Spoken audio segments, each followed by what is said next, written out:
ছাত্র আন্দোলনে উত্তাল বাংলাদেশ। গোটা দেশে কোটা পদ্ধতি অর্থাৎ সংরক্ষণের বিরোধিতায় রাস্তায় নেমেছিল ছাত্ররা। শোনা যাচ্ছে এই আন্দোলনে প্রাণ হারিয়েছে বহু বাংলাদেশি নাগরিক। আজ সুপ্রিম কোর্ট রায়ও দিয়েছে, কোনো মৃত্যুই কাঙ্ক্ষিত নয়। তবে কোটা বিরোধী আন্দোলন তো বাংলাদেশের অভ্যন্তরীণ বিষয়। তাহলে ধান ভাঙতে গিয়ে শিবের গীত কেন? কোটা বিরোধী আন্দোলনের নামে ভারত বিরোধী আওয়াজ কেন? তাহলে কি কোমলমতি ছাত্রছাত্রীদের আবেগকে ব্যবহার করে ভারত বিরোধী জিগির তোলাই মূল লক্ষ্য? তা না হলে যে ইস্যুটিতে দেশের সুপ্রিম কোর্টের বিচারাধীন ছিল বা যে ইস্যুতে সরকার পক্ষ ও আন্দোলনরত ছাত্রছাত্রীদের অবস্থান অভিন্ন, সেই ইস্যুতে এতগুলো প্রাণের বলি কেন? পেছনে কি শুধুই মৌলবাদ, নাকি উদ্দেশ্য হচ্ছে আগরতলা কলকাতা রেলপথ আটকানো, কক্সবাজারে চীনের বেস ক্যাম্প স্থাপন করা, বাংলাদেশের বাজার কবজা করতে আইএসআই মদতপুষ্ট মৌলবাদ ও বিরোধী শক্তিকে ব্যবহার করে কোমলমতি ছাত্রছাত্রীদের আবেগকে সুশ্রী দেওয়া হচ্ছে না তো? পাশাপাশি বাংলাদেশের কোটা বিরোধী আন্দোলনের কারণে দুদেশের সম্পর্কে কি ধরনের প্রভাব পড়তে পারে, সেসব বিষয় নিয়ে বিস্তারিত আলোচনা করতেই আমাদের আজকের এই বিশেষ টক শো। নমস্কার, আমি দীপেন আর আপনারা দেখছেন নিউজ ভ্যানগার্ড। বাংলাদেশে ছাত্র আন্দোলনের নামে ভারত বিরোধী জিগির কেন, তা নিয়ে কথা বলতে আজ স্টুডিওতে আমার সাথে রয়েছেন রাজ্যের বিশিষ্ট শিক্ষাবিদ তথা আন্তর্জাতিক বিষয়ের বিশেষজ্ঞ ডক্টর অভিজিৎ চন্দ এবং বিশিষ্ট বিজ্ঞান ও সমাজকর্মী প্রদীপ্ত রায়। দুজনকে স্বাগত আজকের অনুষ্ঠানে। নমস্কার। অভিজিৎদার সোজা একটা প্রশ্ন একদম, বাংলাদেশের কোটা বিরোধী আন্দোলনে ভারত বিরোধী আওয়াজ উঠল কেন? নমস্কার। যেই দিকে যাচ্ছে আমাদের এই পৃথিবী এখন, এটা ছোট বাংলাদেশকে দেখলে হবে না। আপনি দেখুন, রাশিয়া ভার্সেস ইউক্রেন চলছে, বিশাল লড়াই, প্রচুর লোক মারা যাচ্ছে। ইসরায়েল ভার্সেস হামাস চলছে, বিশাল লড়াই। আস্তে আস্তে করে এখানে মায়ানমারে আমরা প্রোগ্রাম করেছি, বিশাল সমস্যা চলছে। পাকিস্তানে বিরাট সমস্যা, প্রাক্তন প্রাইম মিনিস্টার ইমরান খান জেলে, বিশাল সমস্যা একদম। শ্রীলঙ্কার অবস্থা খুবই খারাপ, এখানেও সমস্যা। নেপালেতে গত 4 বছরের মধ্যে 8-9 বার গভর্নমেন্ট পরিবর্তন হয়েছে। ভারতবর্ষের এখন বাংলাদেশের সমস্যা শুরু। আচ্ছা, ফলে এই জায়গাটা একটা অশান্ত করার চেষ্টা। এখানে একটু আমি আপনাকে শুরুতেই ইন্টারাপ্ট করব, যে এই যে এতগুলো জায়গার কথা বলেন আপনি, ইউক্রেন রাশিয়ার দু দেশের যুদ্ধ, হামাস এবং ইসরায়েল দুটো দেশের যুদ্ধ বা দুটো গোষ্ঠীর একই দেশের যেটা ভাগ হয়ে গেছিল যুদ্ধ।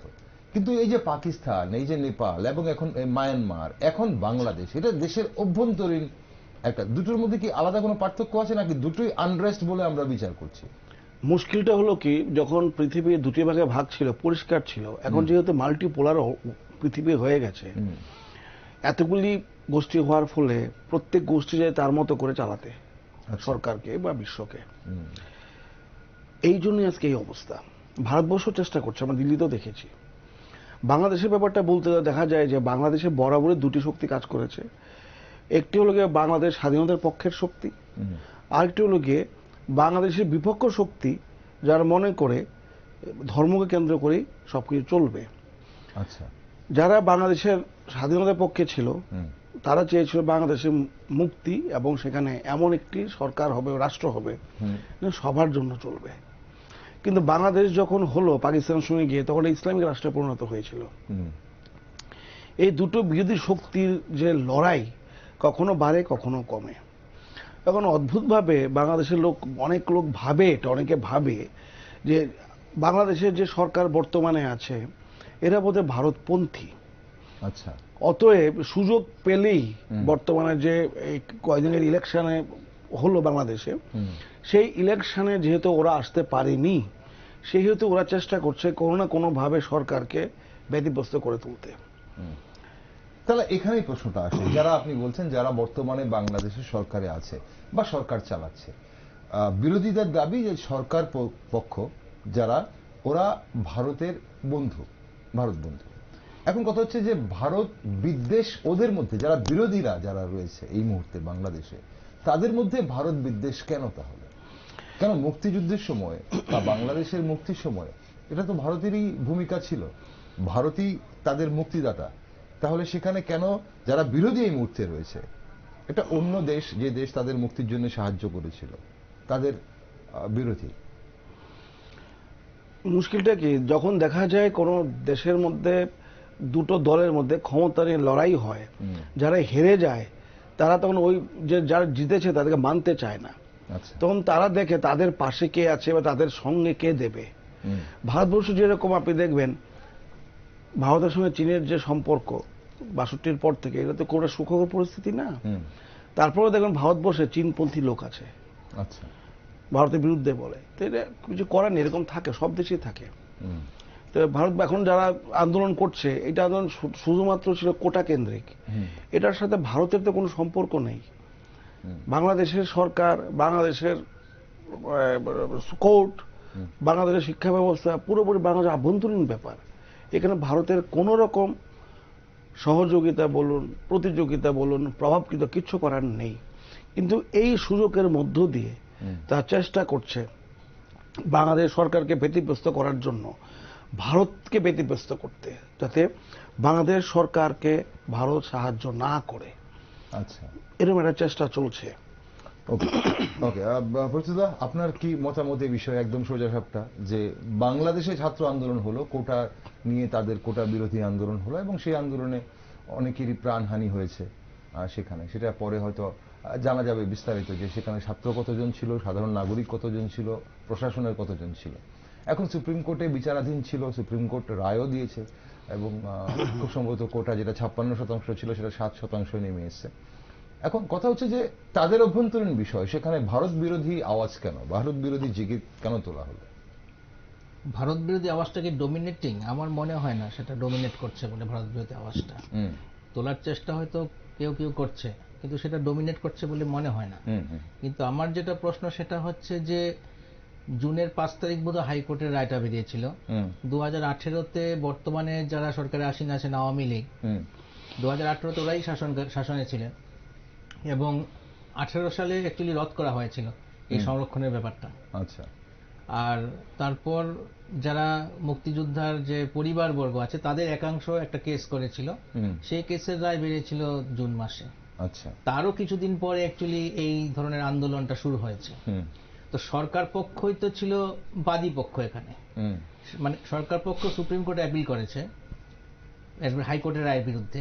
তো সেক্ষেত্রে আমি এই ব্যাপারটা, আমার কাছে একটা প্রশ্ন রয়ে গেছে, তাহলে ছাত্র আন্দোলন যেটা হলো সেটা কাদের বিরুদ্ধে হলো? কারণ সরকার পক্ষ বলছে যে রদ করা দরকার, ছাত্ররাও বলছে যে এই সংরক্ষণের ব্যাপারটা রদ করা দরকার, এবং সুপ্রিম কোর্টে অ্যাপিল করেছে সরকার পক্ষ। আর মানে আর আছে মানে কি বলে, সুপ্রিম হাইকোর্টে অ্যাপিলটা করেছিল হচ্ছে মুক্তিযোদ্ধার পরিবারদের একাংশ।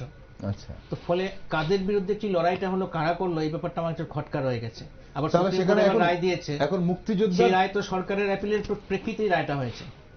আচ্ছা, তো এখন এই জিনিসটা আমার কাছে বোধগম্য হচ্ছে না যে আসলে ছাত্র আন্দোলনটা কাদের বিরুদ্ধে হলো। কারণ দুই পক্ষই বলছে যে রদ হোক, মানে এই সংরক্ষণের ব্যাপারটা। তো যাই হোক, এখানে একটা বিষয় আছে যে তাহলে ছাত্ররা এত আন্দোলন, এত খুন, মানে এত রক্ত ঝরলো, এবং অবশ্যই আমরা ধিক্কার নিন্দা তো জানাবোই, কারণ মানুষের মৃত্যু কখনই কাম্য নয় একদম, এবং ছাত্ররা তরতাজা প্রাণগুলো ঝরে গেল, সেটা অবশ্যই কাম্য নয়। সেটাকে অ্যাকচুয়ালি আমার মনে হয় যে সেটা না মানে এড়ানো যেত। সেক্ষেত্রে সহিষ্ণুতার অভাব ছিল বলে মনে হয়েছে রাষ্ট্রশক্তি, বা দমন করার ব্যাপারটা ছিল। কিন্তু এই দমন করার ব্যাপারটা আসলো কেন, সেটাও হচ্ছে পরবর্তী একটা চিন্তার বিষয়। ঠিক, মানে সেটা কতটা মানে উচ্ছৃঙ্খল রূপ নিয়েছিল সেই আন্দোলন, সেটাই আর কি, এতটা উচ্ছৃঙ্খল রূপ নিয়েছিল এখানে যে গুলি চালাতে হলো। আমরা কিছু কিছু ভিডিও ক্লিপ দেখেছি, সেখানে দেখি যে নিরস্ত অবস্থায় গুলি করা হয়েছে, এবং এতে কি হয়েছে, আসলে ইন্ধন দেওয়া হয়েছে, পুরো ব্যাপারটা নিয়ন্ত্রণের বাইরে যাওয়ার মতো পরিস্থিতি তৈরি হয়েছে। নিয়ন্ত্রণের বাইরে কেন গেল? কারণ ছাত্ররা, যেটা আমরা শুরু থেকে দেখছিলাম বা বিভিন্ন যে সামাজিক মাধ্যম উঠে আসছিল, ছাত্ররা সেখানে বলছিল যে একটা মানে কি বলে, কোনো অস্ত্র ছাড়া একটি জাস্ট নীরব আন্দোলন ওরা করছিল, সেখানে কেন এই ধরনের যেটা হলো কেন? আর সবচেয়ে বড় কথা হচ্ছে যে আসলে মৌলবাদ নিয়ে যে আমরা কথা বলি, সমস্যা হচ্ছে কি, আমরা নির্দিষ্ট একটি মৌলবাদকে সবসময় আক্রমণ করি, সামগ্রিকভাবে মৌলবাদের বিরুদ্ধে কথা বলি না। যেমন ভারতে যখন মৌলবাদ নিয়ে কথা বলা হয়, তার বিরুদ্ধে প্রতিবাদ করা হয়, মূলত যে হিন্দুত্ববাদী মৌলবাদের বিরুদ্ধে কথা বলা হয়। আবার বাংলাদেশে ইসলামিক মৌলবাদের বিরুদ্ধে কথা বলা হয়, কিন্তু মৌলবাদের যে সামগ্রিক রূপটা তার বিরুদ্ধে কিন্তু কথা বলা না, আংশিক কথা বলা হয়। মৌলবাদের বিরুদ্ধে কথা বলতে গেলে হিন্দুত্ববাদী মৌলবাদের বিরুদ্ধে বলতে হবে, ইসলামিক মৌলবাদের বিরুদ্ধে বলতে হবে, কারণ দুটোই একই মুদ্রার এপিটোপিট। তো এটা না করার ফলে কি হয়েছে, যেখানে যেখানে সুবিধা সেখানে কিন্তু যার যার মতো করে মৌলবাদ উস্কানি পাচ্ছে। এবং বাংলাদেশে বর্তমানে যেটা হয়েছে, একটা চালু প্রচার আছে যে আওয়ামী লীগ সরকার যদি না থাকে তাহলে মৌলবাদীরা আরো বেশি মাথাচাড়া দিয়ে উঠবে। কিন্তু মৌলবাদের ইতিমধ্যেই বাংলাদেশ যথেষ্ট মাথাচাড়া দিয়ে আছে। আচ্ছা, এবং এই যে বিদ্বেষের যে রাজনীতি, সেটা ভারতীয় উপমহাদেশ কেন সারা পৃথিবী জুড়েই এই বিদ্বেষের রাজনীতি নানাভাবে চলছে। কোথাও বর্ণ, কোথাও ধর্ম, কোথাও সম্প্রদায়ের ভিত্তিতে চলছে। তো আজকে এই ছাত্র আন্দোলনের মধ্যে কিভাবে ঢুকেছে বিভিন্ন মৌলবাদী শক্তি, সেটা তো গবেষণার বিষয়। সে ব্যাপারে স্পষ্টতা এখনো আমাদের কাছে আসলে নেই সেভাবে। আমাদের কাছে কিছু কিছু খবর আছে, সব খবরের ভিত্তিতে আমরা সিদ্ধান্তমূলক কিছু বলতে পারি না। কিন্তু মূল বিষয়টা হচ্ছে যে ছাত্রদের যে বিক্ষোভ, বিক্ষোভ একটা আবেগের বশে বিক্ষোভ হয়, কিন্তু বিক্ষোভটা স্বতঃস্ফূর্তভাবে এই পর্যায়ে যেতে পারে সেটাও সম্ভব নয়। কারণ সারা বাংলাদেশ জুড়ে একটা বিক্ষোভ কোনটা কেন্দ্রিক কোন শক্তি ছাড়া সেটা ঘটতে পারে বলে মনে হয় না। কারণ একই সঙ্গে সাইমultaneously এই যে এজিটেশন তৈরি হচ্ছে নানা জায়গাতে, কারণ ইস্যুটা পরিচালনা করা হয়েছে, এটা এই সমন্বয় করতে হবে কাউকে, সমন্বয়টা কে করলো, কিভাবে সমন্বয় হলো? এটা কোন একটা নির্দিষ্ট রাজনৈতিক শক্তি ছাড়া বা রাজনৈতিক গোষ্ঠী ছাড়া, সংগঠিত শক্তি, এটা করা খুব মুশকিল। এটা এভাবে হওয়া খুব মুশকিল, কারণ প্রাণ দেওয়ার মতো অবস্থায় চলে যাওয়া 100 থেকে 115 জন ছাত্র বা হয়তো আরক্ষা কর্মীও আছেন, সব মিলিয়ে এতটা অবস্থায় চলে যাওয়ার মতো ব্যাপারটা কিন্তু আসার কথা ছিল না। কোন সংগঠিত শক্তি তাকে চালিত করলেই সেটা সম্ভব। কিন্তু মূল সমস্যা যেটা হচ্ছে আনএমপ্লয়মেন্ট বা আন্ডার এমপ্লয়মেন্টের যে সমস্যা, এটা ভারতের মতো বাংলাদেশেও আছে। মূল সমস্যা হচ্ছে আনএমপ্লয়মেন্ট, আন্ডার এমপ্লয়মেন্ট। সেখান থেকে সংরক্ষণ হলে কি না হলে কি, চাকরি তো নেই। গত 4 বছরে বাংলাদেশে 3.5 লাখ চাকরি হয়েছে, 5 লাখ ভ্যাকেন্সি আছে। আচ্ছা, এবং বাংলাদেশে যে বর্তমানে 12% উপর আনএমপ্লয়মেন্ট আছে, 18 থেকে 19 লাখ ছেলে মেয়ে প্রতি বছর নতুন করে চাকরির বাজারে আসছে, কাজের বাজারে আসছে। এবং বিপুল সংখ্যক যে কাজের বাজারে আসা, তাদের মধ্যে বেশিরভাগই কি হচ্ছে, হয় চাকরি পাচ্ছে না অথবা এমন কোনো কাজ করছে যেটা তাদের শিক্ষাগত যোগ্যতার সঙ্গে সামঞ্জস্যপূর্ণ নয়, যেটা আমাদের দেশেও সমস্যা। আনএমপ্লয়মেন্ট থেকে বড় সমস্যা আন্ডার এমপ্লয়মেন্ট। এবং সেক্ষেত্রে 30% সংরক্ষণের যে রায় হাইকোর্ট দিয়েছে, তার জন্য অপেক্ষা করা যেত সুপ্রিম কোর্ট কি রায় দেয়। সেটা না হয়ে এই যে আন্দোলনের মধ্যে ঢুকে যাওয়া, কারণ আন্ডার এমপ্লয়মেন্ট আনএমপ্লয়মেন্ট সেরকম বিরাট হেজিটেশন তো বাংলাদেশে হচ্ছিল না। আচ্ছা, সংরক্ষণের প্রশ্নটা আসতে হয়েছে, কিন্তু সংরক্ষণ হলেই বা কি, চাকরির বাজার যদি শূন্য থাকে তাহলে সংরক্ষণ হলেও শূন্য, না হলেও শূন্য। এটার বিরুদ্ধে কিন্তু সচেতন কোনো আন্দোলন হয়নি। এখন এই ইস্যুটা নিয়ে যে আন্দোলনটা হয়েছে এবং সেটা যেভাবে দাবানলের মতো ছড়িয়ে পড়েছে, সেই বিষয়টা কোন রকম বাইরের শক্তি ছাড়া এটা করা সম্ভব কিনা, বাইরের শক্তি বলতে দেশের বাইরের শক্তির কথা আপনি বলছেন? দেশের বাইরের নয়, ছাত্রদের বাইরের শক্তি ছাড়া এখন নানা রকম জটিলতা আছে। বাইরের শক্তি বলতে কি, এই যে বিভিন্ন যে আমরা যে গুপ্তচর সংস্থা, সারা সমস্ত রাষ্ট্রের নিজস্ব গুপ্তচর সংস্থা আছে, সবাই সব দেশে সক্রিয়।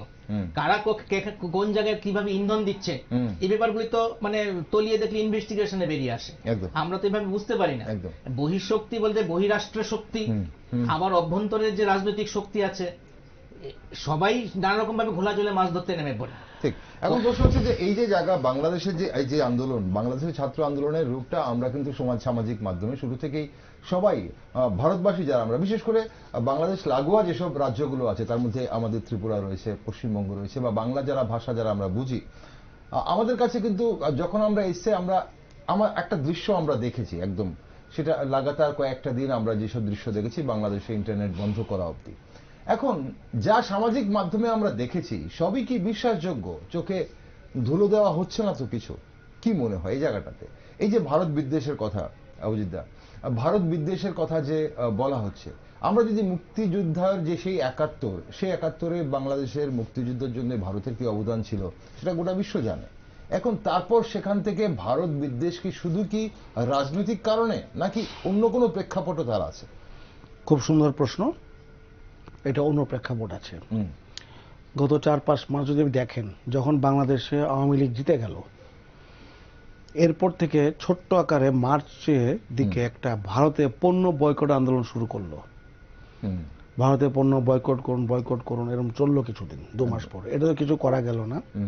কিন্তু এরপরে মার্চের পর 3-4টে ঘটনা ঘটলো। একটা হলো ওখানকার যে মাননীয় প্রধানমন্ত্রী হাসিনা অভিযোগ করলেন যে বাংলাদেশের চট্টগ্রামের ওই অঞ্চলে একটি খ্রিস্টান রাষ্ট্র বানানোর জন্য চক্রান্ত চলছে, ওনারা চাপ এসছে। চাপটা বাংলাদেশে না, পাশে মায়ানমারে করার জন্য চাপ এসছে, যাতে ওরা ইন্ধন দেন। বাংলাদেশ ইন্ধন দেয়নি সেই রাষ্ট্রকে, নামটা বলেনি কোন রাষ্ট্র। বাংলাদেশ সাহায্য চেয়েছিল, বাংলাদেশ না করে দিয়েছে, নাম্বার 1। নাম্বার 2, শেখ হাসিনা দিল্লিতে এসে বা দিল্লি থেকে লোক গিয়ে তিস্তা চুক্তির ব্যাপারে চীন খুব আগ্রহী ছিল, কারণ ওইটা চিকেন নেক একটা ব্যাপার আছে, আমরা সবাই জানি, তিস্তার ওই দিক থেকে এসছে। চীন ওইখানে খুব আগ্রহ নিয়ে এসেছিল বাংলাদেশের সঙ্গে চুক্তি করে ওইখানে একটা বিরাট বড় ব্যারেজ করে জল আটকে সেই জলটা ভারত পর্যন্ত পৌঁছে দেবে, যাতে ভারত এখানে যেতে না পারে। কারণ সামনে বাঁধ দিয়ে দিলে পেছনে একটা বিরাট বড় জলাশয় তৈরি হবে। এবার এটাকে কন্ট্রোল করতে পারে বাঁধে যে আছে, বাঁধে গেট কন্ট্রোল করবে ব্যারেজ করে। এবং সেটা যদি চীনের টাকাতে তৈরি হয় পুরোটাই, তো চীনের একটা পরোক্ষ থাকবে। সেইটা ভারত সাথে মানে কথা বলে ভারত বলে সেই ব্যাপারে আমরা সাহায্য করব। দ্বিতীয় ঘটনা, তার মানে তিস্তার ব্যাপারে ভারত এগিয়ে এসছে, বাংলাদেশও ভারতের সাথে কাজ করতে আগ্রহ প্রকাশ করেছে। অর্থাৎ চীন এখানে আর ঢুকতে পারছে না, বা ঢুকলেও কম অবস্থায় ঢুকবে, পুরো কন্ট্রোল পাবে না। 3, এরপরে শেখ হাসিনা উনি ভারত থেকে যাওয়ার পর চীনে গেছিল। চীনে যাওয়ার পর যে খবরটা এখন বেরিয়ে আসছে, ওনার 3 দিন না 4 দিনের সফর উনি কাটছাট করে চলে এসছেন একদিন আগে। অর্থাৎ চীন থেকে সেরকম রেসপন্স উনি পাননি। যা যা বলা হয়েছিল টাকা দেবে, ওনাকে সেইভাবে অভ্যর্থনা জানানো হয়নি। এবং অনেকগুলো চুক্তি করার কথা ছিল, একদমই কম চুক্তি করা হয়েছে, সেরকম টাকা পাননি, ফলে উনি কাটছাট করে চলে এসেছেন চীন থেকে। আচ্ছা, এই যে ব্যাপারগুলি আপনার মাথায় রাখতে হবে। কারণ যে কোনো আন্দোলনে দুটো জিনিস লাগে, একটা হলো গিয়ে মানব শক্তি, আর একটা হলো গিয়ে অর্থ শক্তি, আর একটা হলো এটাকে জমায়েত করার জন্য সমন্বয়কারী। 47টা জেলার মধ্যে 64টার মধ্যে 7 দিনের মধ্যে হু হু করে ছড়িয়ে গেল। এবং যে কোনো মৃত্যুই কিন্তু কাম্য নয়। কিন্তু আপনি রাস্তায় বসে থাকেন, আপনি আন্দোলন করছেন, বলছেন যে আমরা কোনো অহিংস আন্দোলন করছি, আপনি অহিংস আন্দোলন করে হাসপাতালকে ঘিরে রাখলেন, রোগী যেতে পারছেন, এটা কি আর অহিংস হলো? আপনি এমন জায়গায় বসে আছেন রাস্তার মাঝখানে, অহিংস, আমরা কোনো কিছু করছি কিন্তু কেউ যেতে পারছে না, মানে পুরো জনজীবন একদম নিস্তব্ধ করে দেয়। কি করে পুলিশ কি করে দায়ী দেখবে? আপনার এই 500 ছেলে বসে আছে আর 5000 লোক ভুগছে, অহিংস অবশ্যই, এগুলো মাথায় রাখবেন। আমি বলছি না যে ছাত্রটাকে যে মারা হয়েছে এটা আমি সমর্থন করছি, অন্যভাবে করা যেতে পারতো, জল কামান যে এটা ওদের ব্যাপার। এই ফলে ভারত বিরোধী শক্তি এটা চেষ্টা করছে তা নয়, চেষ্টা করছে। এবং বাংলাদেশের ভেতর থেকেও যারা ভারতকে চায় না, ভারতকে সরিয়ে দিতে পারলেই সরকারকে সরিয়ে দেওয়া যাবে বলে মনে করছে, ওদের একটা ভূমিকা থাকলেও থাকতে পারে। এটা আপনি কয়দিন পর আপনি জানতে পারবেন, কারণ এখনো সেই জায়গায় আমরা যাইনি। আর একটা কথা মনে রাখবেন, একটা কথা খুব চালু হয়েছে আমাদের বোম্বে অ্যাটাকের পর, বোম্বে যে কাসাব অ্যাটাক করলো, খুব চালু হয়েছে কথাটা নন স্টেট অ্যাক্টর।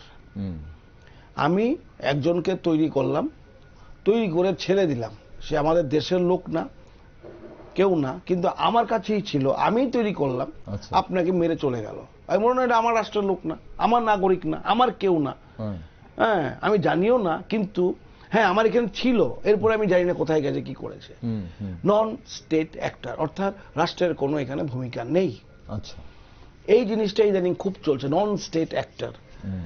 ট্রেনিং দিয়ে পাঠিয়ে দেওয়া হচ্ছে, ধরা পড়লো বলছে তো আমাদের দেশের নাগরিক না, আমি জানি না, ঠিক আছে না, না গো থাকলো আমি বলিনি, ওকে জিজ্ঞাসা করুন ও কোনো কোথায় আছে, না ও কোনো রাষ্ট্রে কোনো না সেনাবাহিনীতে আছে না কোথাও আছে, নন স্টেট অ্যাক্টর।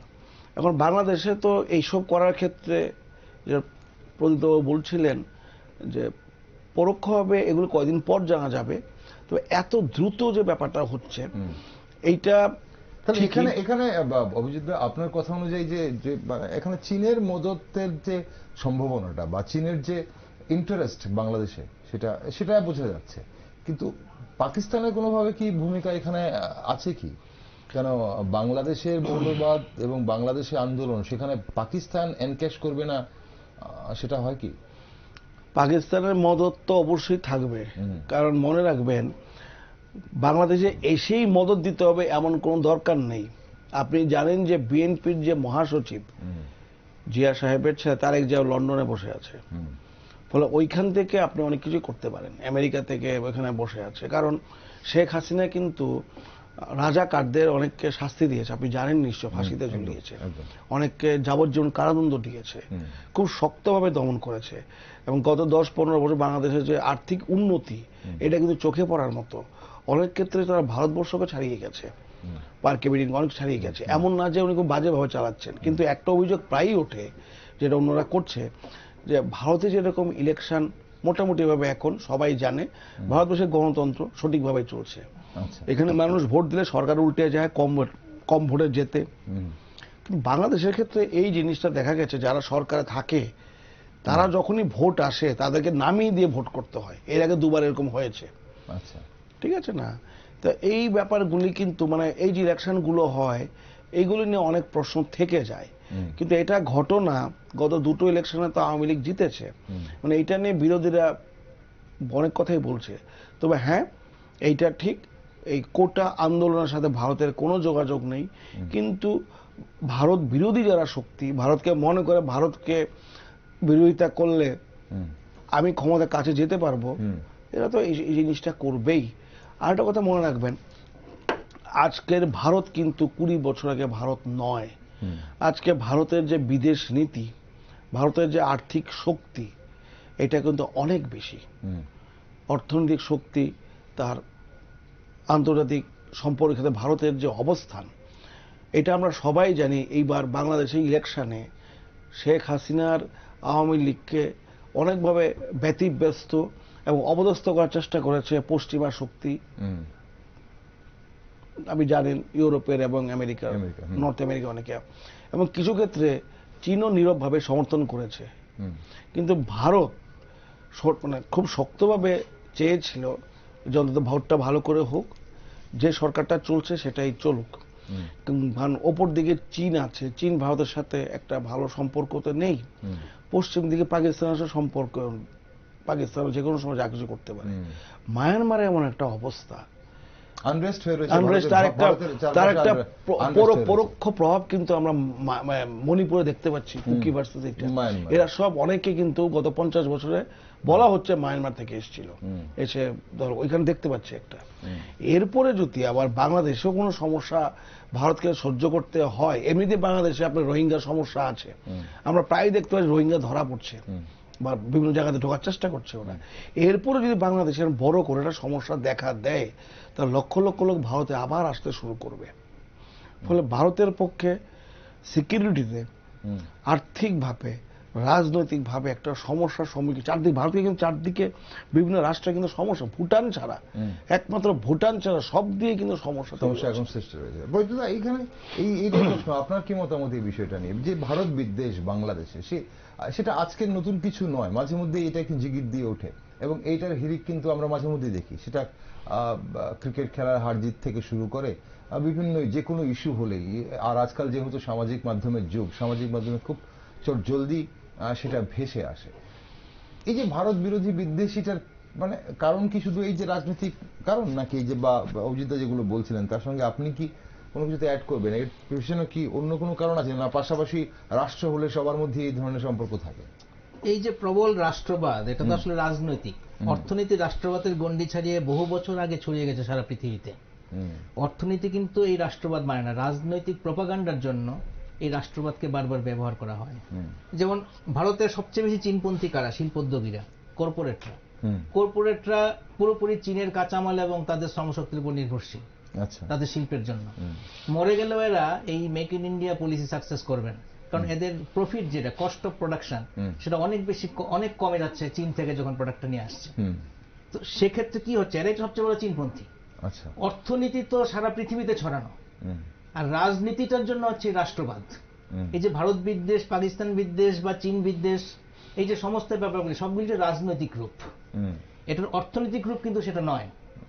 আচ্ছা, চীনে $7.7 বিলিয়ন ইনভেস্টমেন্ট আছে, বাংলাদেশে চীনের ইনভেস্টমেন্ট হচ্ছে $7.7 বিলিয়ন, হুম, আর ভারতের হচ্ছে $3.5 বিলিয়ন। চীন আচ্ছা। তো সেক্ষেত্রে ইনভেস্টমেন্টের ক্ষেত্রে ডোমিনেট করছে। হুম, 22,000 কোটি টাকা শুধু ইনফ্রাস্ট্রাকচার ইনভেস্টমেন্ট আছে ইতিমধ্যে। ভবিষ্যতে কি করবে সেটা আলাদা কথা। চীনে মানে বাংলাদেশের যে কনস্ট্রাকশন আছে, টোটাল ইনফ্রাস্ট্রাকচার ডেভেলপমেন্ট, তাতে চীন অলরেডি খাটিয়ে রেখেছে হচ্ছে $22,000 কোটি। আচ্ছা, ঠিক আছে, আরো ইনভেস্ট করবে, করছে, হুম, ঠিক আছে। ফলে এই যে নির্ভরতার যে বিষয়টা, বাংলাদেশের নিজস্ব প্রাকৃতিক সম্পদ খুবই কম, হুম, ফলে নির্ভর করতে গেলে ভারতের উপর নির্ভর করতে হবে, চীনের উপর নির্ভর করতে হবে। যেহেতু বাংলাদেশের যে সীমান্ত সেটা চীনের সঙ্গে নয়, সেটা হচ্ছে ভারতের সঙ্গে, এবং দীর্ঘ সীমান্ত। তো এই সীমান্তের কারণে তার রাজনৈতিকভাবে তার ভারতের উপর নির্ভরতা তো লাগবেই। হুম, এবং এই জন্য সবসময় কি হচ্ছে, বাংলাদেশের কিন্তু যারা প্রশাসনে থাকে, সরকারে আসীন যারা থাকে, তারা কিন্তু ভারতের সঙ্গে সুসম্পর্কই রাখতে চায়। আচ্ছা, সুসম্পর্ক না রাখলে তো তাদের রাষ্ট্রটাকে চালাতে পারবে না ওরা। হুম, আর ইনভেস্টমেন্টের জন্য অর্থনৈতিক ব্যাপারটা যে তার নির্ভরতার ব্যাপারটা কিন্তু আলাদা। হুম, বাংলাদেশের সবচেয়ে বেশি ইনভেস্টমেন্ট হচ্ছে চীনের, তারপর হচ্ছে ইউএস আমেরিকা, হুম, তারপর হচ্ছে ভারতের। আচ্ছা, সম্ভবত রাশিয়ার ইনভেস্টমেন্ট এখন ভারত থেকে বেড়ে গেছে। হুম, তো অর্থনৈতিকভাবে যে সমীকরণটা আছে বা ভারসাম্যটা আছে, সেটার সঙ্গে রাজনীতিকে মেলালে চলবে না।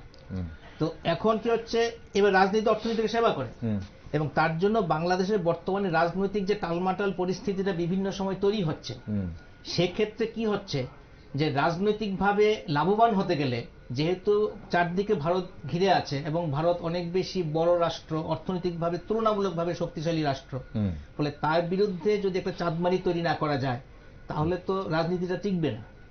আচ্ছা, এবং এটা ঘটনা যে আমি বাংলাদেশে গিয়েও গত বছর দেখেছি যে আসলে এই শেখ হাসিনার জনপ্রিয়তা কিন্তু অনেক কমে গেছে।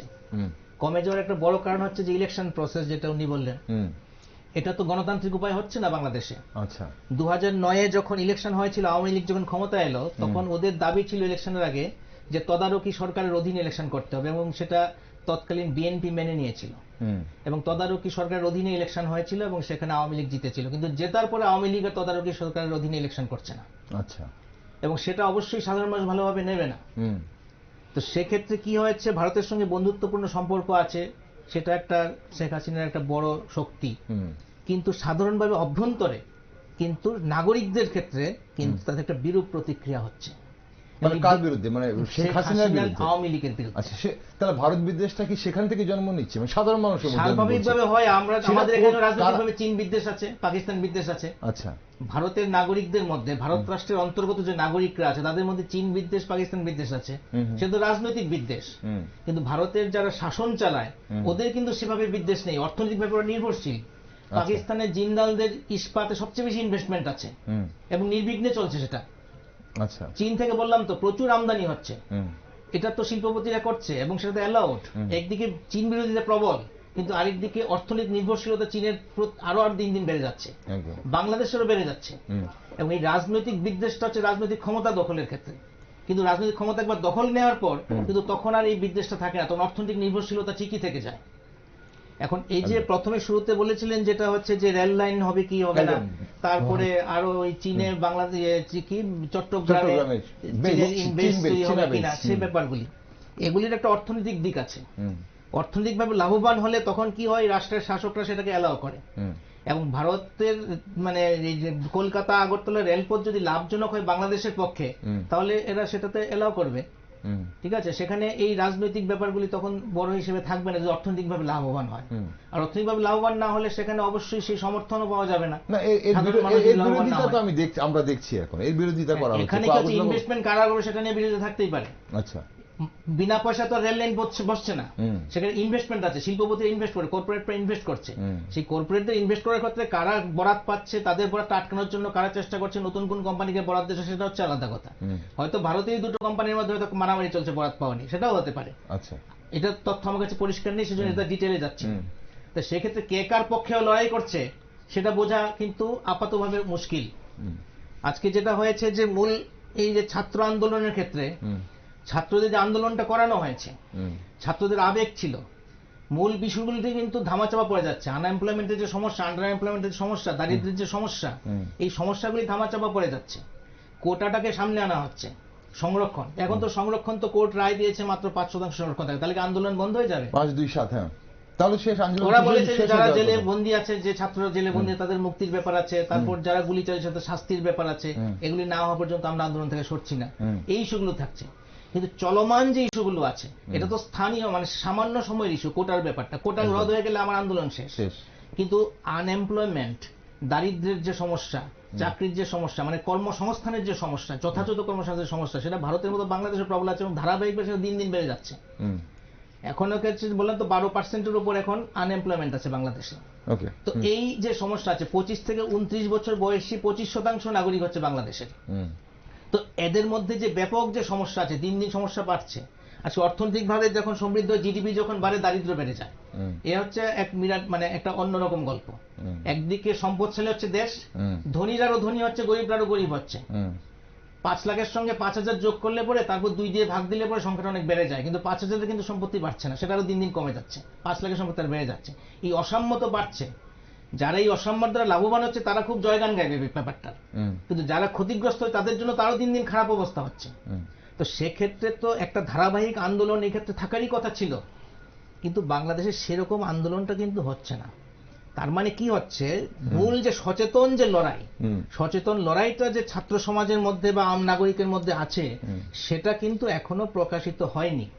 এবার এই আন্দোলনটা কোন পথে যেতে পারে বা এখানেই থেমে যাবে কিনা, সেটা একটা সচেতন রাজনৈতিক আন্দোলনে রূপান্তরিত হবে কিনা, সেটা ভবিষ্যৎ বলতে পারবে। কিন্তু আপাতভাবে আন্দোলনের শুরুয়াত যেটা হয়েছে, শুরুয়াতের ক্ষেত্রে মনে হয়েছে যেটা, যে একটা বাইরের কোন ফোর্স এটাকে কন্ট্রোল করছে। কন্ট্রোল না করলে আন্দোলন ব্যাপকভাবে এত ব্যাপকভাবে ছড়ায় না, এটা মানে ছড়ায় না। এখন কথা হচ্ছে যে যেটা আন্দোলনের মানে শুরুতে যেটা ছিল বা যেটাকে সামনে রেখে আন্দোলন করা হয়েছে, যে কোটা আন্দোলন, এবং সেটা কোটা আন্দোলনের সেটা ফয়সলা তো হয়ে গেছে, সুপ্রিম কোর্ট ফয়সলা করে দিয়েছেন। এবং বাকি যেগুলো বৈদ্যুতা বলছিলেন যে যারা এই মুহূর্তে ছাত্ররা জেলে আছে তাদেরকে মুক্ত করার ব্যাপারটা, বা যাদের ওপর গুলি চালানো হয়েছে তাদের প্রশাসনের বা পুলিশের, তাদের ওপর যেগুলো অ্যাকশন নেবে সরকার, রাষ্ট্র। কিন্তু এখন কথা হচ্ছে যে দুদেশের সম্পর্কের মধ্যে যেসব স্লোগান আমরা শুনেছি, বা এই যে ছাত্র আন্দোলন, যে ভারতবর্ষ যখন প্রথম ভারতবর্ষের সাধারণ নাগরিক, এই দেশের সাধারণ নাগরিকরা যখন এই আন্দোলনগুলো দেখছিল, সামাজিক মাধ্যমে যখন আমরা ফলো করছিলাম, তখন যে একটা সাধারণত যে ছাত্রদের উপর এই ধরনের একটা বর্বরচিত গুলি চালানো বা এভাবে মারা হচ্ছে, একটা আবেগ জেগেছিল। কিন্তু ঠিক তার পরক্ষণেই যখন এই ধরনের ভারত বিরোধী আওয়াজ আমরা যখন শুনতে পেল মানুষ, তখন কি মনে হয় ভারতীয় যারা নাগরিক তাদের উপর কি প্রভাব পড়তে পারে এটা? দেখুন, ভারতীয় নাগরিকদের মধ্যে প্রভাব সেভাবে পড়ার কথা না, যদি সরাসরি কেউ বাংলাদেশের সঙ্গে যুক্ত না থাকে। আচ্ছা।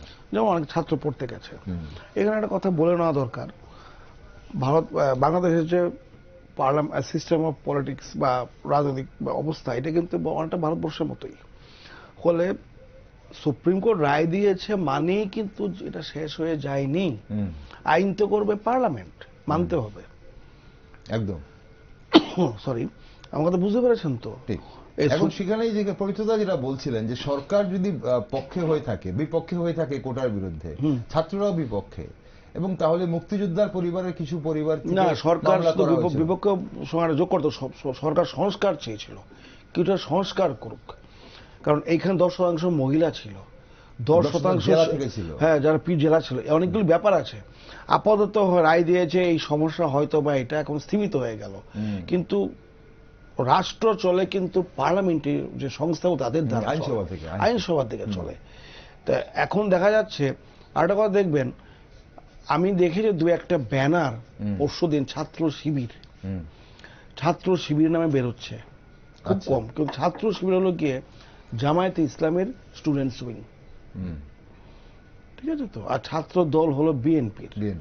তো বিএনপিটা আমার চোখে পড়েনি, কিন্তু আমি ছাত্র শিবির দেখেছি।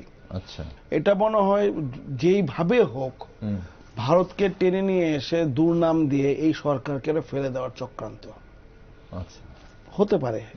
কারণ যেন তেন প্রকারে যদি আমি কাউকে অপদস্থ করতে চাই, মানে ভারতের কাঁধে বন্দুক রাখা হচ্ছে। হ্যাঁ, যেন তেন প্রকারে, এই যেন তেন প্রকারটা কিন্তু মারাত্মক। সঠিকভাবে ইস্যু ভিত্তিক যদি হয় সেটা অন্য জিনিস, কিন্তু যেন তেন প্রকারে মানে সেখানে নৈতিকতার কোনো ব্যাপার নেই।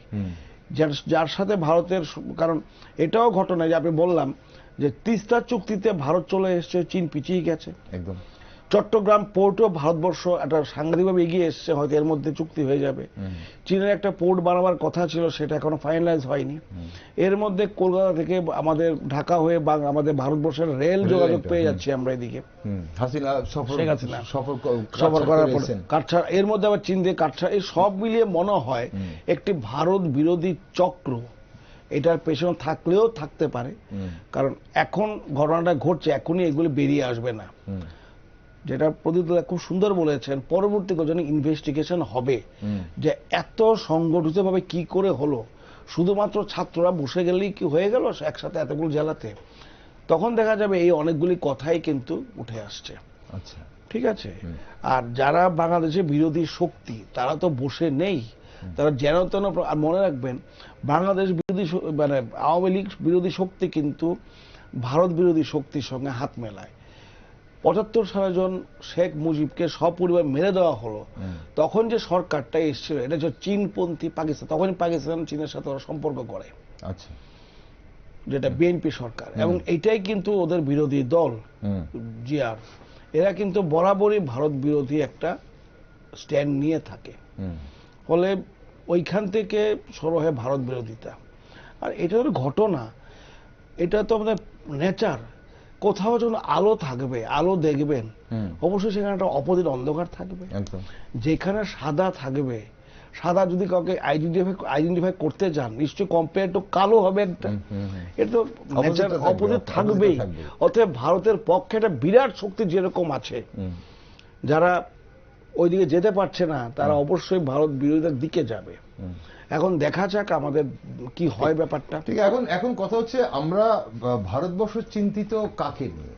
তাদের দেশের অভ্যন্তরীণ ব্যাপারে, বাংলাদেশের অভ্যন্তরীণ ব্যাপারে। সেখানে যে কোনো বিষয় নিয়ে আন্দোলন কোটা হতে পারে, সেই আন্দোলন থামতে পারে, সেই আন্দোলন আরো ব্যাপক আকার ধারণ করতে পারে।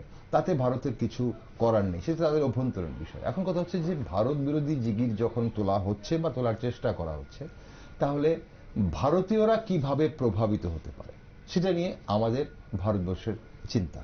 এখন এক হচ্ছে যারা ভারতীয়রা নানান কাজে বা যারা সেখানে পড়াশোনার জন্য ছাত্রছাত্রীরা রয়েছে বা ইনভেস্ট করেছে, যারা ইনভেস্ট করেছে বা উদ্যোগপতিরা রয়েছেন যারা করছে, ভারতীয় নাগরিক যারা সেখানে কাজের সঙ্গে যুক্ত, তাদেরকে নিয়ে ভারতের চিন্তা। এছাড়া কি ভারতের আর অন্য কোনো দিক থেকে চিন্তা করার বিষয়? অবশ্যই, যদি এখানে ভারত বিরোধী কোন চক্র এখানে সামরিক ঘাঁটি গাড়ে, বিরাট বড় সমস্যা আমার নিরাপত্তার জন্য। যেটা হাম্বান টোটাতে হয়েছে শ্রীলঙ্কাতে, শ্রীলঙ্কা থেকে জাহাজ আসে, এই জাহাজটা হলো গিয়ে আপনার আমাদের যে সমুদ্র জরিপ করে, কিন্তু জাহাজটাতে এত সুন্দর বা আধুনিক যন্ত্রপাতি বসানো আছে।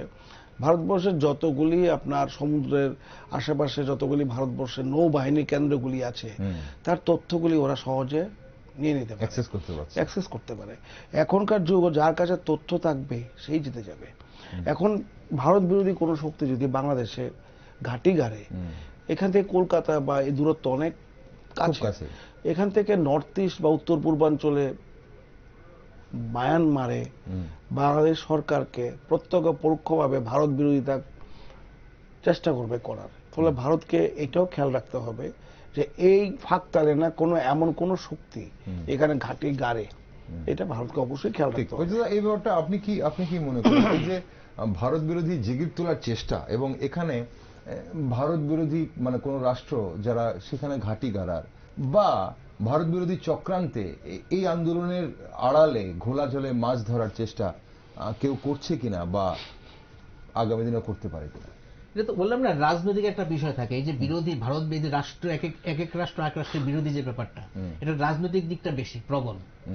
এই যেমন পাকিস্তান বিরোধী, হুম, চীন বিরোধী, ভারত বিরোধী, সেটা বললাম তো, এগুলির রাজনৈতিক দিকটা বেশি।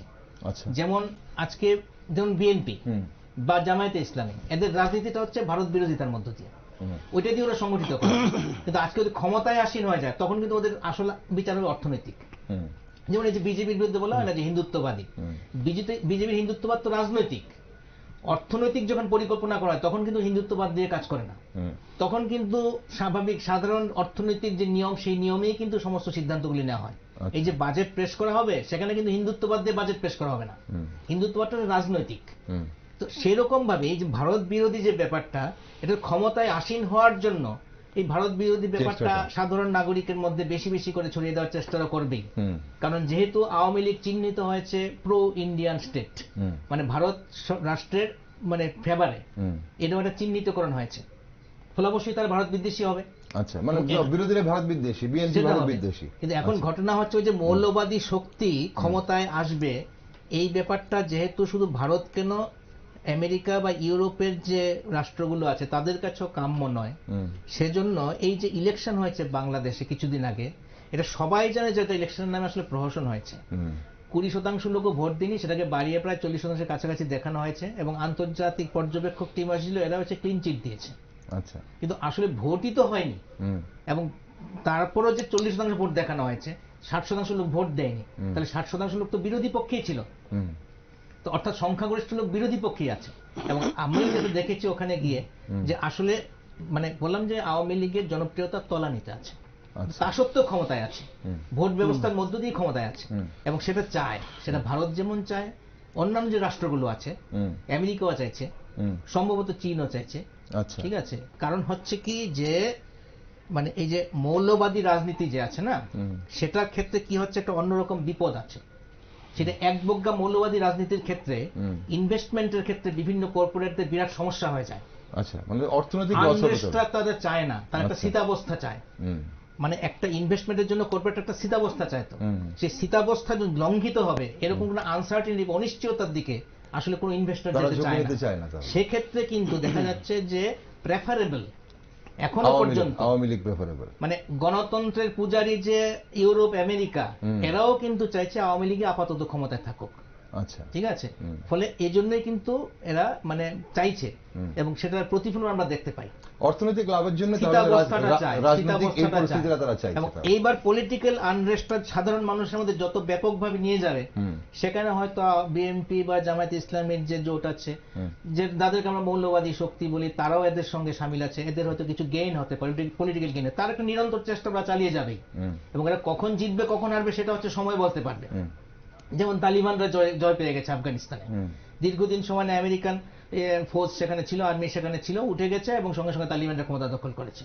তালিবানরা ক্ষমতা দখল করবে, এটা কাদের কাম্য ছিল? অনেকেরই তো কাম্য ছিল না, কিন্তু তারপর তো দখল করেছে। করেছে। ঠিক আছে, আন্তর্জাতিক শক্তি উইথড্রন হয়ে গেছে। হুম, তো সেখানে বাংলাদেশে কি হবে ভবিষ্যতে, সেটা ভবিষ্যৎই বলতে পারবে।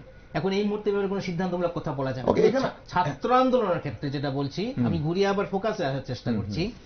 ছাত্র আন্দোলনের ক্ষেত্রে যে সম্ভাবনাটা ছিল, হুম। এখন আমি সম্ভাবনা শেষ হয়ে গেছে আন্দোলন বলতে শেষ হয়ে চাইছি বলা না। যাচ্ছে না, হ্যাঁ। মৌলিক যে দাবিগুলো আছে মানুষের জীবনের, হুম, এই যে একটা বিষয় কি হচ্ছে, অনেকে কিন্তু এই যে মানে রিক্সা চালক থেকে শুরু করে সাধারণ ফেরিওয়ালা হুম, সবাই সামিল হয়ে গেছিল। হুম। মানে দোকানদাররা জল তুলে দিচ্ছে, তাদের দোকান থেকে জল আন্দোলনকারীদের বিক্রি সাহায্য করে করছেন দিচ্ছে। যে যেরকম ভাবে পারেন। মানে একটা সময় কি হয়, কোথাও না কোথাও ইন্ধন থাকলে স্বতঃস্ফূর্তভাবে বহু লোক সামিল হয়ে যায় আবেগের মধ্যে। হুম। এবং না, যে পর্দার সামাজিক পেছনে রূপ সবাই তো পেয়েছিল, জানে না, পর্দার পেছনে কি হচ্ছে সেটা তো ছাত্ররা সবাই জানে না। সামাজিক রূপ পেয়েছে। এবার একদম। সামাজিক রূপ পাওয়ার পর এত বৃহৎ আন্দোলনকে হুম। ছাত্র এবং সাধারণ নাগরিকের যে কমন সমস্যাগুলো আছে, হুম। সেটা যে কোনো রাষ্ট্রের ক্ষেত্রেই সত্য, অসাম্যের যে সমস্যা, হুম। এটার বিরুদ্ধে যদি রাজনৈতিক সচেতন আন্দোলন হয়ে উঠত, হুম। তাহলে বা হয়ে উঠে যদি ভবিষ্যতে, হুম। তাহলে কিন্তু জনগণের দৃষ্টিকোণ থেকে তাতে কিন্তু অনেক লাভজনক হবে। আচ্ছা। একটা হচ্ছে সরকারি দৃষ্টিকোণ, রাষ্ট্রীয় দৃষ্টিকোণ। আমরা একটা জিনিসকে ব্যাখ্যা করতে গেলে দুদিক থেকে ব্যাখ্যা করতে পারি। রাষ্ট্রপক্ষ থেকে ব্যাখ্যা করতে পারি, জনগণের দিক থেকে ব্যাখ্যা করতে পারি। একদম। এবং যে জনগণ মনে করে আমি রাষ্ট্র দ্বারা লাভবান, তারা রাষ্ট্রপক্ষীয়। হুম। আর জনগণ মনে করে আমরা রাষ্ট্র দ্বারা ক্ষতিগ্রস্ত, তারা রাষ্ট্রের বিপক্ষে। বিরোধী। বলা যায় আমরা রাষ্ট্র তো আমরা চোখে দেখি না, আমরা দেখি সরকারটাকে, হুম, আর তার বিভিন্ন অঙ্গ প্রত্যঙ্গ প্রতিষ্ঠানগুলোকে আমরা দেখি, হুম, এবং মূলত আমরা সরকারকে টার্গেট করি। হুম, তো সরকারকে টার্গেট করলে আমরা ধরে নিই যে সরকারি নীতির কারণে আমরাই ক্ষতিগ্রস্ত হচ্ছি, হুম। কিংবা যারা মনে করে সরকারি নীতির কারণে আমরা লাভবান হচ্ছি। এবং বাংলাদেশের আপামর জনগণের এখন যে বর্তমান অবস্থা, হুম। ওরা ভাবছে যে এই সরকারের কারণে আমরা ক্ষতিগ্রস্ত হচ্ছি। আচ্ছা, এবং ক্ষতিগ্রস্ত হচ্ছে, কিন্তু সরকার যেহেতু তার সমস্ত শক্তি, সমস্ত রাষ্ট্রশক্তির বিভিন্ন প্রতিষ্ঠানগুলিকে ব্যবহার করে জনগণের উপর শাসনটা চালাতে পারছে এবং সেক্ষেত্রে সহায়তাও পাচ্ছে, বহির্বিশ্বের সহায়তা পাচ্ছে, সেই ক্ষেত্রে কি হচ্ছে, এই যে নাগরিকের যে বর্তমান অবস্থা, তাদের যে ক্ষোভ বিক্ষোভগুলি, সেগুলি কিন্তু সেভাবে প্রকাশিত হতে পারছে না। এবং ক্ষোভ বিক্ষোভের সুযোগটা পেয়েছে ছাত্র আন্দোলনের মধ্যে, তখন সবাই সামিল হয়ে গেছে। হতে পারে তার মধ্যে মৌলবাদী ইন্ধন আছে, কিন্তু শেষ পর্যন্ত জনগণ সামিল হয়ে গেছে। সামিল তো জনগণ হয়তো সেই মানে কার ইন্ধন আছে সেটা দেখে অত বিচার করে সেটাতে যুক্ত করতে পারে না মানুষ। সামনে যা দেখেছে আন্দোলনকে দেখে যারা সচেতন নাগরিক, যারা সচেতন রাজনৈতিক শক্তি, তারা যদি সেখানে ভূমিকা রাখে, তাহলে মৌলবাদী শক্তি প্রতিহত হবে। মানুষের সমস্যা তো আছে, মানুষের দারিদ্র, অসাম্য, মানে এই কর্মসংস্থানের যে সমস্যা, এই সমস্যাগুলো তো আছে। দ্রব্যমূল্য বৃদ্ধি হচ্ছে কিন্তু ক্রয় ক্ষমতা মানুষের দিন দিন কমে যাচ্ছে, এই সমস্যা তো সারা পৃথিবীর সমস্যা, বাংলাদেশও তার মধ্যে আছে। এখন এই সমস্যাটার জন্য যেমন দরজায় কড়া নাড়লে সাহায্য করব, বাংলাদেশি শরণার্থীদের নিয়ে এই ধরনের উক্তি করেছেন পশ্চিমবঙ্গের মুখ্যমন্ত্রী মমতা বন্দ্যোপাধ্যায়। এখন বলা হচ্ছে যে ছাত্র আন্দোলন নিয়ে উনি মুখ খোলেননি। এখন ভারতবর্ষ, বিশেষ করে পার্শ্ববর্তী দুটো ভারতবর্ষ রাষ্ট্রের দুটো রাজ্য, বাংলাদেশের একদিকে হচ্ছে পশ্চিমবঙ্গ, একদিকে ত্রিপুরা। আমরা যদি ধরে নিই তাহলে ত্রিপুরা এবং পশ্চিমবঙ্গে শরণার্থী সমস্যা কি হওয়ার সম্ভাবনা আছে এই আন্দোলনে? এটা দেখা যাবে আজকে যে ঘোষণা করেছে, ঘোষণা করার ফলে সরকার যদি মেনে নেয় যা বলে চাপা হতো, তাহলে মনে হয় এটা বেশি দিন যাবে না। আন্দোলন আর কেন যাবে না বলি, অশান্ত পরিস্থিতি 4-5 দিন 6 দিন সময় কারফিউ চলে, যে কথাগুলো সাধারণ যারা লোক তারা খাবে কি, যে রিক্সা চালায়, যে মুটে, যে শারীরিক শ্রম দিয়ে কাজ করে, যে নৌকা চালায়, যে দোকান থেকে ক্ষুদ্র, দেশ থেমে যাবে, সব বন্ধ আছে। হে হয়তো আবেগে জল দিয়েছে, সে কয়দিন পর দেখবে জল কেন, আমি নিজেই জল পাচ্ছি না, আমাকে জল দেওয়ার কেউ নেই, ঠিক আছে না? এইভাবে তো বেশি চলতে পারে না। তখন সে নিজে যা হয়েছে হয়েছে, এখন খুলুক তো, আগে নর্মাল হোক ব্যাপারটা, কারণ এই ধরনের একটা অস্বাভাবিক পরিস্থিতি কেউ চায় না। অনেকেই ভাবছিল যে 71-এর যুদ্ধের সময় যে অবস্থা হয়েছিল, হয়তো শরণার্থীদের সেই ধরনের এরকম কোন পরিস্থিতি সৃষ্টি হয় কিনা, না, আমরা সেদিকে দেখছি না। হবে না, কারণ কি, কারণ পুলিশ তো বলেছে রাস্তায় অবরোধ করবে না, আন্দোলন রাস্তায় অবরোধ করবে না, আর আন্দোলনকারীরা রাস্তা অবরোধ করছে, এদের মধ্যে গন্ডগোলটা তো সাধারণ লোকদের সঙ্গে গন্ডগোল তো হয়নি, পুলিশ তো রাস্তাতে আছে। সাধারণ মানুষ কি সেই আন্দোলনে ঝাঁপিয়ে পড়ছে কিনা, কারণ সেটাও রাস্তা অবরোধ করলেই গন্ডগোলটা হবে। ওরা বলেছে রাস্তা অবরোধ করবেন না আপনারা, আন্দোলন জায়গায় করুন, আন্দোলন তো মৌলিক অধিকার, আপনি কোটা মানতে না মানতে পারেন, কিন্তু আমি আবার বলছি অহিংস আন্দোলন, আমি যে রাস্তায় বসে পড়ি, হাসপাতাল সামনে বসে পড়ি, রেলওয়ে লাইনে বসে পড়ি, কত লোক কত ক্ষতিগ্রস্ত হয়, এটা তো অহিংস বলে আপনি এদেরকে ছেড়ে দেবেন না। আবার পুলিশ তো এটাও খেয়াল রাখবেন।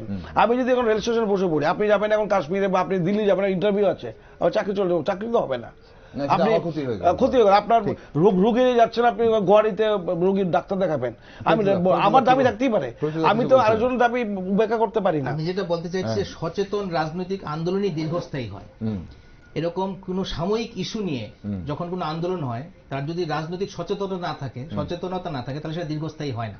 যেমন আমরা শ্রীলঙ্কাতে দেখেছি কয়েক বছর আগে, একদম লোকজন ঢুকে গিয়ে একদম প্রেসিডেন্টের প্রাসাদে ঢুকে গিয়ে সব তছনছ করে দিয়েছে।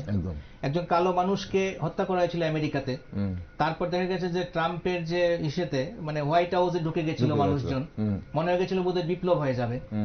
এরকম আরো ঘটনা অনেক ঘটেছে, আমরা কায়রোতে দেখেছি, মিশরে দেখেছি, মানে নতুন বসন্ত এসেছিল বলা হয়েছিল, তারপর কি হয়েছে আমরা সেটা দেখেছি। এই ভারতের ক্ষেত্রে বিভিন্ন ইস্যু বিভিন্ন সময় মারমুখী হয়েছে, রেল রোকেছে, অগ্নিবীর নিয়ে একটা সময় মানে তুমুল হয়ে গেছিল, মনে হয়ে গেছিল এবার একটা হেস্তনেস্ত হয়ে যাবে, তারপর সেটা স্তীমিত হয়ে গেছিল। কারণ রাজনৈতিক সচেতনতা যদি কোনো আন্দোলনে না থাকে, বড় গোল যদি না থাকে, সামাজিক বোধ যদি না থাকে, তাহলে আন্দোলনগুলি কিছুদিন পরে স্তীমিত হয়ে যায়। সেক্ষেত্রে এই যে আজকে বাংলাদেশের ছাত্র আন্দোলন, সেটা কতটা দীর্ঘায়িত হবে, তার দীর্ঘমেয়াদী কি ফল হবে, সেটা এই মুহূর্তে সিদ্ধান্ত নেওয়া যাচ্ছে না।